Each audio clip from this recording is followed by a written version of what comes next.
નમસ્કાર દર્શક મિત્રો, હું આપની સાથે છું રાખી અંજારિયા. સ્વાગત છે આપનું કચ્છ ઉદય ટીવી ન્યૂઝમાં. તો દર્શક મિત્રો, જોઈએ આજના સમાચારો વિસ્તારથી. ખાવડામાં આવેલા સોલાર પાર્કમાં અવારનવાર દુર્ઘટનાઓ સર્જાય છે, ત્યારે વધુ એક બનાવમાં રાજસ્થાનના યુવાનનું મોત થયું હતું. જીકે હોસ્પિટલમાંથી મળતી વિગતો મુજબ રાજસ્થાનના બાંસવાડાના 21 વર્ષીય વેલિયા મકવાણા નામના યુવાનનું મોત થયું હતું. હતભાગી યુવાન અદાણી સોલાર કંપનીમાં ઇન્વેટરને પકડી કામ કરતો હતો, ત્યારે કરંટ લાગતા ગંભીર ઇજાઓ થવાના કારણે મોત થયું હતું, જેથી ખાવડા પોલીસે અકસ્માત મોતનો ગુનો દાખલ કરી તપાસ હાથ ધરી છે. નખત્રાણા તાલુકાના મોટી વિરાણીમાં કિશોરે આપઘાત કરી લીધો હતો. નખત્રાણા પોલીસ સ્ટેશનેથી મળતી વિગતો મુજબ 16 વર્ષીય હેત કાનજી બડિયા નામના કિશોરે કોઈ અગમ્ય કારણોસર ફાંસો ખાઈ મોતને વહાલું કરી લીધું હતું. બનાવથી પરિવારમાં અરેરાટી ફેલાઈ ગઈ હતી. લાકડિયાની કંપનીમાં રોલરમાં પગ આવી જતા યુવાનનું મોત થયું હતું. લાકડિયા પોલીસ સ્ટેશનેથી મળતી વિગતો મુજબ સુરેન્દ્રનગરના 33 વર્ષીય ઇમરાન રાવમાં લાકડિયા ખાતે આવેલી મીના કંપનીમાં કામ કરતા હતા, ત્યારે રોલરમાં પગ આવી જતા ગંભીર ઇજાઓ થઈ હતી, જેના કારણે ગાંધીધામની હોસ્પિટલમાં ખસેડાયા હતા, જ્યાં સારવાર દરમિયાન મોત થયું હતું. બનાવને પગલે અરેરાટી ફેલાઈ ગઈ હતી. દરમિયાન અંજાર તાલુકાના વરસામેડી ખાતે રહેતા મૂળ દાહોદના 19 વર્ષીય મેહુલ ખીમચંદ ડામોર નામના યુવાને કોઈ અગમ્ય કારણોસર ફાંસો ખાઈ જીવાદોરી ટૂંકાવી હતી. બનાવ અંગે અંજાર પોલીસે અકસ્માત મોતનો ગુનો દાખલ કરી તપાસ હાથ ધરી છે. ભુજ તાલુકાના મખણા ગામે દક્ષિણ બાજુની સીમ વિસ્તારમાં ગેરકાયદે રીતે લાલ પથ્થર બેલાનું ખનન કરવામાં આવતું હતું, જ્યાં એલસીબી દ્વારા તપાસ કરવામાં આવી હતી. સ્થળ પરથી પથ્થર કાપવાની 3 ચકરડી અને લોડર મશીન મળી આવ્યું હતું. મિર્જાપરમાં રહેતો વિરેન્દ્રસિંહ પડિયાર ગેરકાયદે ખનીજ ચોરી કરાવતો હતો. સ્થળ પરથી મળી આવેલા 2 કામદારો પાસે આધાર પુરાવા માંગતા મળી આવ્યા ન હતા. કોઈ લીઝના પરવાના ન હોવાથી 2,35,000ના સાધનો કબજે કરાયા હતા અને માનકુવા પોલીસમાં જાણવા જોગ દાખલ કરાવી ખાણ ખનીજ વિભાગને જાણ કરવામાં આવી હતી. ભચાઉ પોલીસ સ્ટેશન વિસ્તારમાં નમસ્કાર જૈન તીર્થ છાડવાડાના પરિસરમાંથી ચોરી કરવામાં આવી હતી. પથ્થરની જાળી તોડી અંદર પ્રવેશી ભગવાનની મૂર્તિ ઉપરથી મુગટ, કુંડળ, હાર તેમજ દાનપેટી તોડી રકમ રોકડ ચોરી કરી હતી. આ બનાવ અંગે પોલીસ અધિક્ષક સાગર બાગમાર દ્વારા તાત્કાલિક ઘટના સ્થળની વિઝિટ કરવામાં આવી હતી અને આ ચોરીનો ભેદ ઉકેલવા અલગ અલગ ટીમોની રચના કરવામાં આવી હતી. દરમિયાન હ્યુમન ઇન્ટેલિજન્સ, ટેકનિકલ એનાલિસિસ તેમજ સીસીટીવીના માધ્યમથી આરોપીનું પગેરું મેળવાયું હતું, જેમાં મંદિરના પથ્થર ઘસાઈ કામ કરતા જૂના કારીગરો સંકળાયેલ હોવાનું જણાઈ આવ્યું હતું, જેના આધારે આરોપીઓની તપાસ કરાઈ હતી. દરમિયાન આરોપીઓ રાજસ્થાન તરફ નાસી ગયેલ હોવાનું જણાઈ આવ્યું હતું, જેથી રાજસ્થાનના અલગ અલગ વિસ્તારોમાં ટીમો રવાના કરાઈ હતી. આરોપીઓની શોધખોળ કરતા રાજસ્થાનના ગોગંદા ઘાટીના જંગલોમાંથી ગરાસિયા ગેંગના આરોપીઓને ઝડપી પાડ્યા હતા. સાથે ચોરી કરાયેલ 1,83,000નો મુદ્દામાલ કબજે કરાયો હતો. આરોપીઓ ભીમારામ ઉર્ફે ભીમો ખુમારામ ગરાસિયા, મોહનલાલ સોમારામ ગરાસિયાને ઝડપી પાડ્યા હતા. આ બનાવમાં સંડોવાલ હરિરામ ઉર્ફે હરિયા જેઠારામ ગરાસિયાનું નામ ખુલ્યું હતું. તેને ઝડપી પાડવા ચક્રો ગતિમાન કરાયા છે. અંજાર શહેરને વરસામેડી, ભીમાસર, જીઆઈડીસી અને સતાપર જેવા મહત્વના વિસ્તારો સાથે જોડતા કડીરૂપ વરસામેડી ફાટક પાસેના નવનિર્મિત અંડરબ્રિજમાં નિર્માણની ગુણવત્તા પર ગંભીર સવાલો ઉભા થયા છે. ઉદ્ઘાટન વિના શરૂ થયેલ આ બ્રિજમાં વાહન વ્યવહાર શરૂ થયાના માત્ર ગણતરીના દિવસોમાં જ ભૂવો પડતા તેને હાલ પૂરતો બંધ કરવાની ફરજ પડી છે. લાંબા સમયથી ચાલી રહેલા આ અંડરબ્રિજ પ્રકલ્પને કારણે નાગરિકોએ ભારે હાલાકીનો સામનો કરવો પડ્યો હતો. આખરે કોઈ ઔપચારિક ઉદ્ઘાટન કર્યા વિના જ ગત સોમવારથી આડસો હટાવી લેવાતા વાહન વ્યવહાર શરૂ કરવામાં આવ્યો હતો, જેના પગલે સ્થાનિકોમાં આનંદની લાગણી પ્રસરી હતી. જોકે આ ખુશી લાંબો સમય ટકી શકી ન હતી. બહાર આવેલી વિગતો મુજબ અંડરબ્રિજ પાસે અચાનક મોટો ખાડો પડતા સંબંધિત એજન્સી દ્વારા આજે સવારના અરસામાં તાત્કાલિક ધોરણે ખાડામાં કોન્ક્રીટનું કામ શરૂ કરવામાં આવ્યું હતું. આ સમારકામની કામગીરીના પગલે 4 ચક્રી વાહનોની અવરજવર સંપૂર્ણપણે બંધ કરવામાં આવી હતી, જ્યારે દ્વિચક્રીય વાહનોને પસાર થવા માટે થોડી જગ્યા મળી રહેતા તેમનો વ્યવહાર ચાલુ રખાયો હતો. માત્ર 2 દિવસમાં જ અંડરબ્રિજમાં ખાડો પડવાની ઘટનાએ આ પ્રકલ્પમાં કથિત ભ્રષ્ટાચાર થયો હોવાની ચર્ચાઓને ફરી વેગ આપ્યો છે. અગાઉ પણ નાગરિકોમાં વખતો વખત આ બ્રિજના કામની ગુણવત્તા અંગે ગંભીર આક્ષેપો ભરી ચર્ચાઓ સાંભળવા મળી હતી. પ્રાથમિક દ્રષ્ટિએ પાણીના નિકાલની યોગ્ય વ્યવસ્થાના અભાવને કારણે બ્રિજની જમીની સપાટીને નુકસાન થયું હોવાનું માનવામાં આવે છે. નાગરિકો માંગ કરી રહ્યા છે કે આ મહત્વપૂર્ણ પ્રકલ્પની ગુણવત્તા, સલામતી અને નિર્માણ કાર્યમાં થયેલી બેદરકારીના મુદ્દે સઘન તપાસ કરવામાં આવે અને જવાબદારો સામે પગલાં લેવામાં આવે. ઓક્ટોબરમાં પડેલા કમોસમી વરસાદના મારથી હજુ ખેડૂતો પગભર નથી થયા, ત્યાં ડિસેમ્બરમાં રાજ્યમાં એક સાથે 2 માવઠા પડવાની આગાહી કરાઈ છે. દરમિયાન આજે વહેલી સવારથી કચ્છમાં વાદળછાયું વાતાવરણ જોવા મળી રહ્યું છે. દિવાળી પર તૈયાર થયેલો મગફળી, કપાસ સહિતનો પાક બગડી ગયા બાદ હવે ભર શિયાળે માવઠાની આગાહીને લઈ ખેડૂતો ચિંતામાં મુકાયા છે. જો રાજ્યના અન્ય વિસ્તારોની સાથે કચ્છમાં પણ કમોસમી માવઠું વરસે તો ખેતરમાં રહેલા ઘઉં, ચણા, ધાણા, જીરું, તલ, એરંડા, રાયડો, દાડમ સહિતના બાગાયતી પાકોમાં નુકસાનની ભીતિ સેવાઈ રહી છે. કમોસમી માવઠાનો દોર નવેમ્બરના પ્રારંભ સુધી યથાવત રહેતા અન્ય વિસ્તારોની સાથે કચ્છમાં પણ ઋતુચક્રમાં પરિવર્તન જોવા મળ્યું છે. ગ્લોબલ વોર્મિંગની અસર તળે વાતાવરણીય પરિવર્તન આવ્યું છે. કચ્છમાં વહેલી સવારે અને રાત્રિના સમયે ઠંડી અનુભવાઈ રહી છે, જ્યારે બપોરના સમયે ગરમી અનુભવાય છે. બીજું માવઠું 23 થી 28 ડિસેમ્બરના સમય વચ્ચે વાતાવરણમાં પલટો આવશે. આ સમયમાં ગાઢ ધુમ્મસ અને વરસાદી ઝાપટા સ્વરૂપે વરસાદ થશે. આ કમોસમી વરસાદી ઘાસચારો બગડી શકે છે તેવી ભીતિ વ્યક્ત કરાઈ રહી છે. જિલ્લામાં લઘુત્તમ તાપમાનના પારામાં 1 થી 2 ડિગ્રીનો ઉતાર ચઢાવ જોવા મળી રહ્યો છે. શીત મથક નલિયામાં આજે લઘુત્તમ તાપમાન 15 ડિગ્રીએ સ્થિર થયું હતું. ભુજમાં 16.6 અને કંડલામાં 19.5 ડિગ્રી તાપમાન નોંધાયું હતું. નલિયામાં ગઈકાલની તુલનાએ તાપમાનમાં 1.4 ડિગ્રીનો વધારો નોંધાયો હતો. કચ્છ જિલ્લાના 45 જેટલા માધ્યમિક અને ઉચ્ચતર માધ્યમિક શિક્ષક ભાઈ બહેનોને 5 વર્ષ પૂર્ણ થતા પૂરા પગારના આદેશ આપવામાં આવ્યા હતા.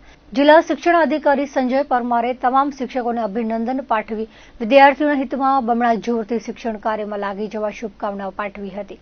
ઇન્ચાર્જ જિલ્લા પ્રાથમિક શિક્ષણ અધિકારી પૃથ્વીરાજસિંહ ઝાલા, વર્ગ 2 આચાર્ય નાસિર હુસેન મંસૂરી, બિપિનભાઈ વકીલ, એકાઉન્ટ ઓફિસર ભરતભાઈ મકવાણા, મદદનીશ શિક્ષણ નિરીક્ષક Pareshbhai Ajani, Ashwinbhai Vaghela, head clerk Krunalbhai Makwana, board member Divyarajsinh Jadeja ઉપસ્થિત રહ્યા હતા.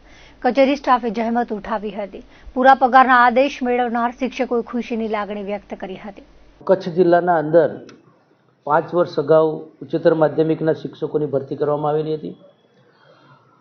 એ ભરતી અન્વયે એમણે 5 વર્ષ ફિક્સ પગારના પૂર્ણ કરી અને 20 તારીખના રોજ એમના 5 વર્ષ પૂર્ણ થતાં આજ રોજ એ શિક્ષકોને નિયમિત પગાર ધોરણના હુકમ આપવામાં આવ્યા અને નિયમિત પગાર ધોરણના હુકમ મળતા જ એ લોકો ફૂલ પગારના અંદર શિક્ષક તરીકેના તમામ લાભ એમને મળવાપાત્ર થઈ ગયા છે.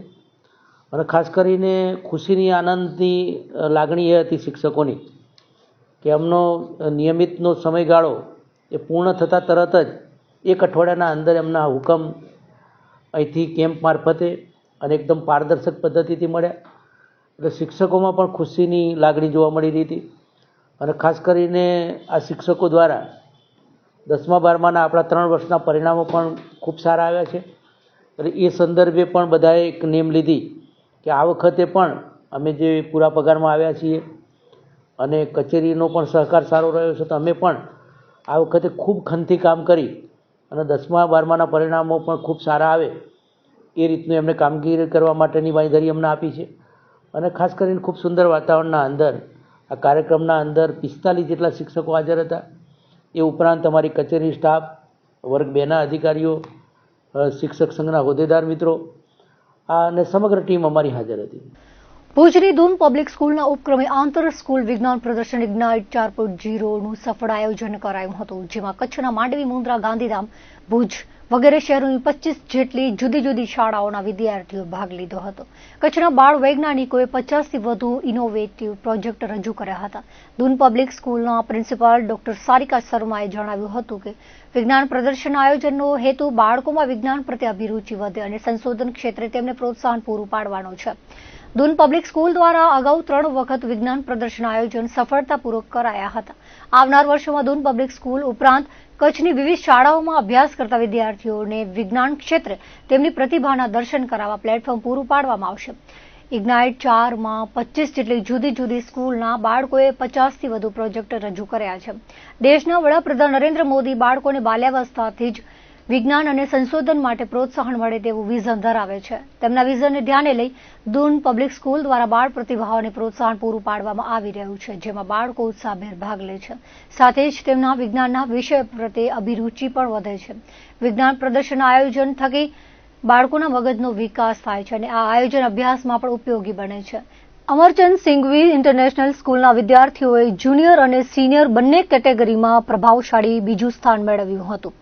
જુનિયર કેટેગરીમાં જહાન લાડકાણી અને વીરરાજસિંહ જાડેજાએ શાળાનું પ્રતિનિધિત્વ કર્યું હતું. સિનિયર કેટેગરીમાં હર્ષ લાલવાણી અને ઋષિરાજસિંહ ઝાલાએ ભાગ લીધો અને બીજું સ્થાન પણ મેળવ્યું હતું.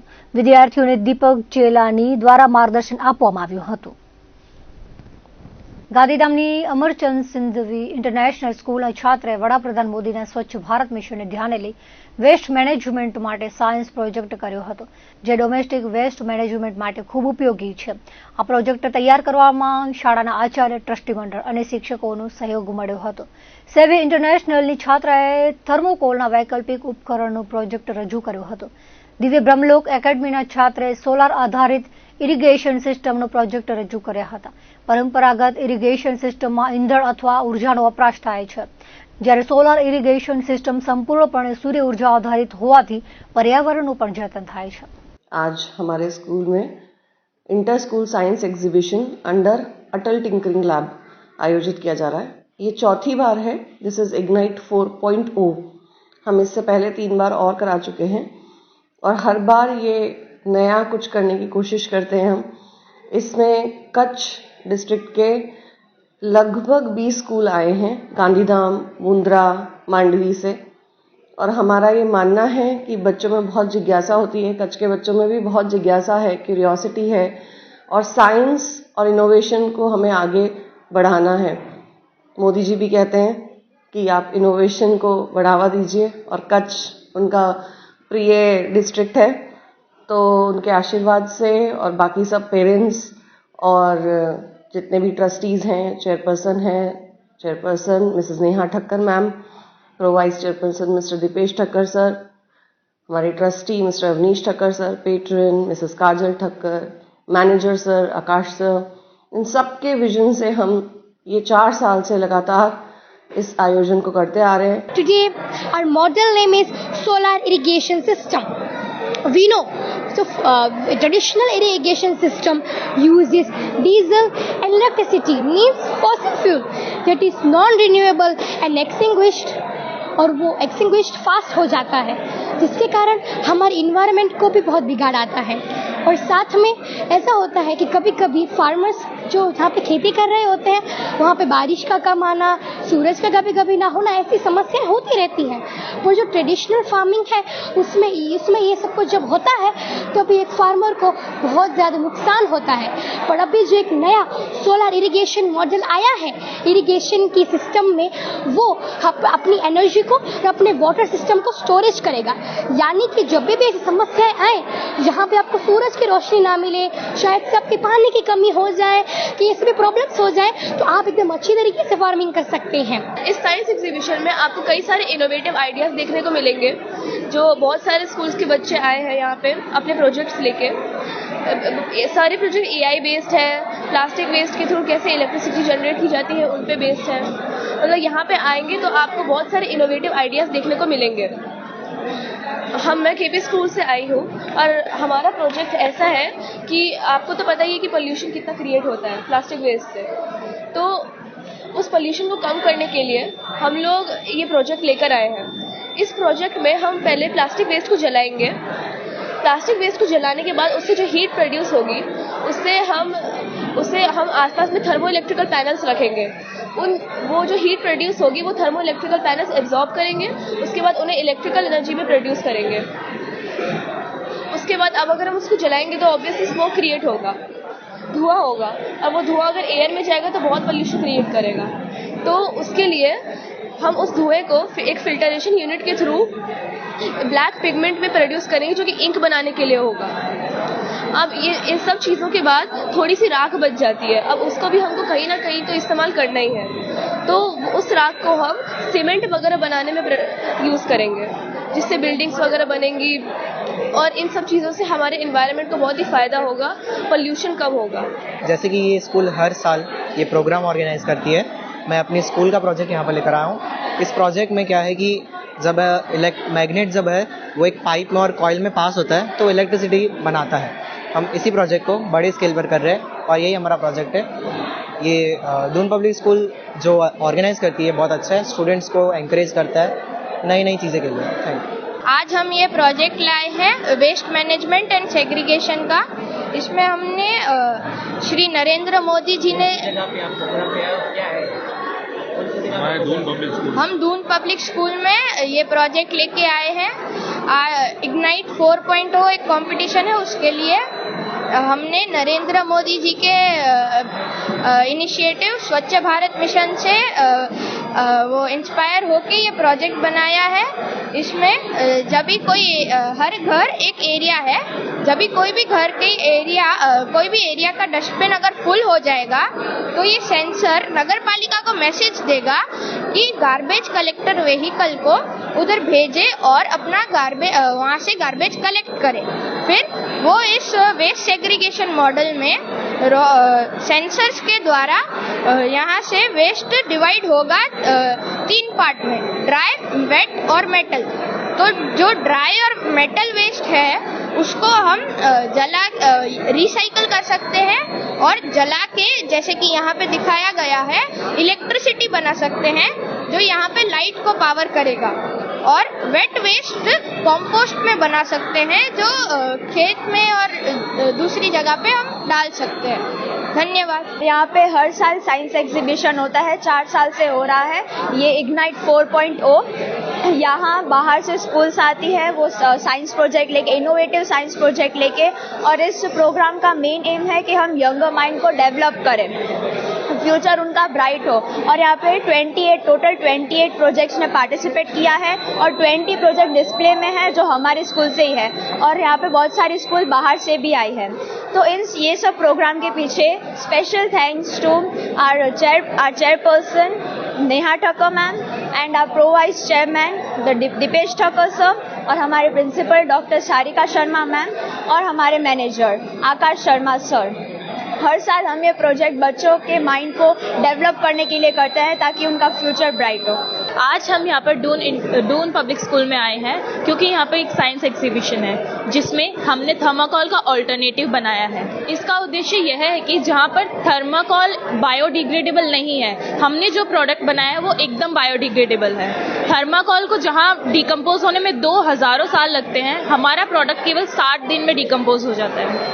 थर्माकोल बर्न करने पे हार्मफुल गैसेस निकलती है, पर वहीं पे हमारे थर्माकोल में कोई भी ऐसी हार्मफुल गैस नहीं निकलती। इसमें जो पराली है, बेसिकली पराली हमारे दिल्ली एनसीआर में इतना पोल्यूशन कॉज करता है, इसीलिए हमने उसी को लिया है एज अ सोर्स। हम पराली ले रहे हैं और माइसेलियम जो है उसको हम उसमें मिक्स कर रहे हैं जिससे एक बहुत अच्छा बाइंडिंग फोर्स बनेगा, एंड हम उसको मोल्ड में डाल के फिर ओवन में बेक करके उन दोनों के मिक्सचर से ये हमारा एक प्रोडक्ट है जिसका नाम है मश फॉर्म, वो बना रहे हैं, जिसको सिर्फ 60 दिन लगते हैं डीके होने में। मतलब जो थर्माकोल 2000 साल ले रहा है वो सिर्फ 60 दिन में हम इसको यूज भी कर सकते हैं, और एज अ पैकेजिंग मटेरियल हम इसको इन फ्यूचर शायद देखेंगे भी। કચ્છ મહિલા વિકાસ સંગઠન દ્વારા કચ્છના ગ્રામ્ય અને શહેરી યુવાનોમાં રહેલી સુષુપ્ત પ્રતિભા, સર્જનાત્મકતા અને નેતૃત્વ ક્ષમતાને પ્રોત્સાહન આપવાના ઉમદા આશયથી 2 દિવસીય યુથ ફેસ્ટિવલ અતરંગીઓમાં આ તરંગનું આયોજન કરવામાં આવ્યું છે। આગામી 2 અને 3 ડિસેમ્બર 2025ના રોજ ખમીરકુમા ખાતે યોજાનારા આ ઉત્સવ થકી યુવાનોને એક વિશિષ્ટ પ્લેટફોર્મ પૂરું પાડવામાં આવશે। KMVS છેલ્લા 36 વર્ષથી મહિલા સશક્તિકરણના મુદ્દે કાર્યરત છે અને તેના યુવાવાણી પ્રકલ્પ દ્વારા છેલ્લા 8 વર્ષથી યુવાનો સાથે સક્રિય સંવાદ અને ક્ષમતા નિર્માણનું મહત્વપૂર્ણ કાર્ય કરી રહ્યું છે। આ કાર્યક્રમનો મુખ્ય હેતુ ખાસ કરીને શૈક્ષણિક પ્રણાલીથી બહાર રહેલા યુવાનોમાં આત્મવિશ્વાસ, સામાજિક પ્રતિબદ્ધતા અને લિંગ સમાનતા પ્રત્યેનું જ્ઞાન વિકસાવવાનો છે। KMUSની પહેલના ભાગરૂપે કચ્છના વિવિધ ગામોમાં તૈયાર કરાયેલા યુથ લીડરો હાલમાં સકારાત્મક સામાજિક પરિવર્તન માટે આગળ આવી રહ્યા છે અને પોતાના જેવા અન્ય યુવા નેતાઓને વિકસાવવાની દિશામાં કાર્યશીલ છે। 2 દિવસીય આ ઉત્સવમાં યુવાનોને સંગીત, સંવાદ સત્રો, પ્રદર્શનો અને વિવિધ સર્જનાત્મક પ્રસ્તુતિઓ દ્વારા પોતાના વિચારો વ્યક્ત કરવાની તથા નવા વિચારો સાથે સંડોવવાની ઉત્તમ તક પ્રાપ્ત થશે। વિશેષ રૂપે યુવતીઓ માટે આ એક સશક્ત મંચ છે। તે તેમને પોતાના સંઘર્ષને અવાજ આપવા, આત્મસન્માન અને સ્વાયત્તતાની લાગણી મજબૂત કરવા તેમજ સમાજમાં પોતાનું સ્થાન નિશ્ચિતપણે દાવો કરવાની તક ઊભી કરે છે। હું કચ્છ મહિલા વિકાસ સંગઠન સાથે 3 થી 4 વર્ષોથી જોડાયેલી છું। પહેલા મારું ભણવાનું છૂટી ગયું હતું, તો એના પછી ગામમાં જ્યારે અખર સેન્ટર સ્ટાર્ટ થયું તો હું પોતે ભણવા ગઈ અને એના પછી પછી મારું આગળનું ભણવાનું પણ ચાલુ કર્યું. પછી કચ્છ મહિલા વિકાસ સંગઠન સાથે જોડાઈને બીજા યુવાઓ સાથે કામ કર્યું કે જે જર્ની મારી સંઘર્ષની જે જર્ની રહી છે એવી જર્ની બીજી છોકરીઓની પણ છે. એ બહાર નથી નીકળી શકતા અથવા તો પોતાનું ભણવાનું નથી કરી શકતા અથવા તો એમના પોતાના અલગ અલગ સપનાઓ છે. એવું નથી કે કોઈ પોલીસ કે ટીચર કે વકીલ જ બને. તો છોકરીઓના અલગ અલગ જે સપનાઓ છે એના ઉપર કામ કર્યું. તો અમુક છોકરીઓ છે જેને પેઇન્ટિંગ કરવું ગમતું હતું, અમુકને ગીતો ગાવા ગમતા હતા, તો એ સપનાઓ પણ પૂરા કરી શકે. નોન ટ્રેડિશનલ વર્ક ઉપર પણ બહુ કામ કર્યું.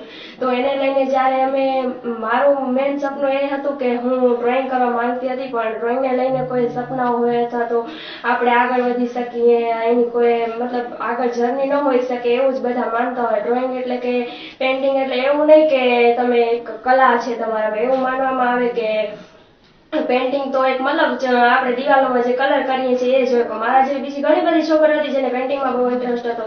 તો મેં વોલ પેઇન્ટિંગ શીખી અને એના પછી 13 થી 14 સ્કૂલોમાં કામ કરેલું કે જેમાં ક્ષમતા અને સમાનતાને લઈને ચિત્રો બનાવેલા હતા, ચિત્રો બનાવેલા હતા અને એમાં બીજી છોકરીઓએ પણ વોલ પેઇન્ટિંગ કરેલી હતી જે ગામમાંથી ક્યારે બહાર નહોતી નીકળી.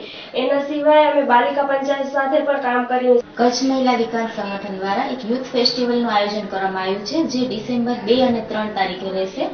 એનો મેઇન હેતુ એ છે કે જે ગ્રામીણ ક્ષેત્રના યુવાનો હોય છે એ લોકો શું વિચારે છે, એ લોકોને કઈ દિશામાં આગળ વધવું છે અથવા એ લોકોને કઈ દિશામાં કોઈ પ્રશ્ન આવે છે તેના સોલ્યુશન કઈ રીતે લેવા એના ઉપર છે.